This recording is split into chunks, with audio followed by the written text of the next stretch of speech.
امرین واضح طور پر اس سے بدکنے لگی تھی اور جو کبھی اس کے اسرار پر پاس بیٹھ جاتی تو جلد ہی چہرے سے بیزاری اور کوفت کے تاثرات جھلکنے لگتے۔ کبھی وہ بیچ میں بے وجہ اختلاف کرنے لگتی، کبھی اس کے اصول و ضوابط کی چڑے ہوئے انداز میں نفی کرتی اور کبھی کسی کام کا بہانہ بنا کر کھسک جاتی۔ عرشین بچی نہیں تھی، آنکھ رکھتی تھی، جہان دیدہ اور زمانے کی سرد و گرم چشیدہ تھی۔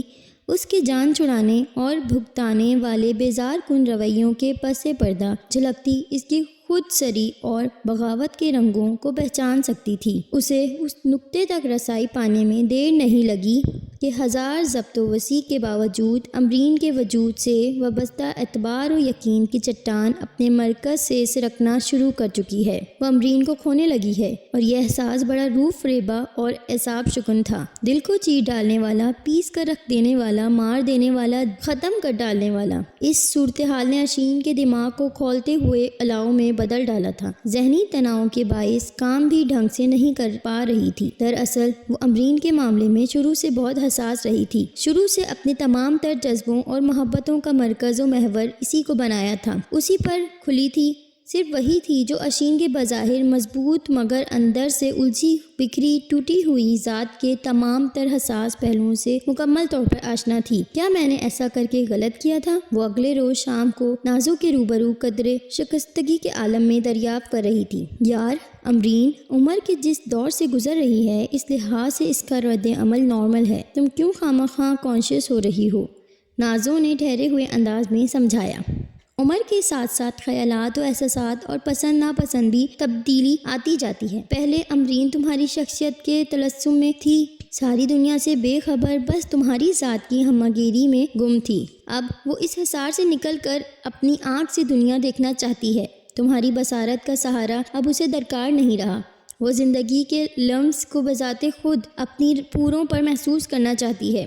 اس عمر میں یہی جذبات ہوا کرتے ہیں۔ دوسروں کی نصیحت و فضیحت اور تجربات و مشاہدات زہر سے بھی برے لگتے ہیں۔ خود سے مشاہدہ کرنے اور تجرباتی عمل سے گزرنے کا جوش و رگوں میں بھر جاتا ہے۔ یہ الگ بات ہے کہ بعد میں ٹھوکر کھا کے وہ اسی نتیجے پر پہنچتے ہیں جس پر ان سے پہلے والی نسل پہنچ چکی ہوتی ہے۔ یار، یہی تو زندگی کا چکر ہے۔ تم لاکھ اسے شعور و فہم کی دنیا کی سیر کراؤ، اسے فلسفہ زندگی پڑھاؤ، مگر فطرت کے بہتے دھارے کی یلغار تو نہیں روک سکتی نا۔ عرشین کے برعکس نازو نے اس مسئلے کو بہت ہلکا پھلکا لیا تھا۔ تم سے بات کر کے دل کا بوجھ ہلکا ہو گیا ہے۔ عرشین نے خاموشیت سے اس کی طرف دیکھا۔